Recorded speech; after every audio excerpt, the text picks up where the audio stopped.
La première histoire, elle nous est racontée par Adam, mais sachez que c'est pas son histoire. C'est une histoire qu'il a entendue venant du père de son meilleur ami, qui a été pasteur pendant une très grande partie de sa vie. Il a donc pas de preuve que cette histoire ait bel et bien eu lieu, mais en même temps, il connaît le père de son meilleur pote depuis déjà beaucoup d'années, et il a la réputation d'être quelqu'un de très honnête, de confiance, en plus d'être très sympa. Bref, à l'époque, ce fameux monsieur qu'on va appeler Marc prépare des décorations de Noël à l'église dans laquelle il travaille, vu que l'événement approche. Durant cette période, un jour, sa secrétaire vient le chercher et lui explique qu'une femme est là et qu'elle a apparemment besoin de son aide. Marc va donc à sa rencontre et il tombe sur une femme qui a les yeux bandés.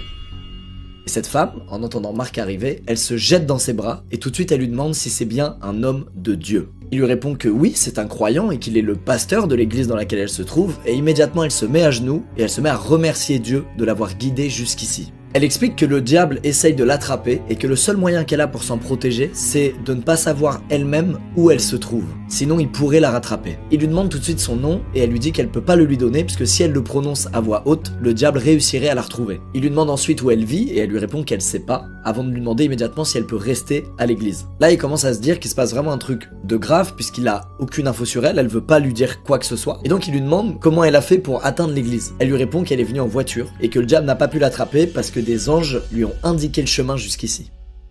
Ok, cette explication, elle énerve Marc. Il a clairement l'impression que la meuf se fout de sa gueule, se paie sa tête et ça lui plaît pas. Il lui fait savoir et elle insiste pour lui montrer que c'est pas un mensonge. Elle marche jusqu'à sa voiture, toujours avec son bandeau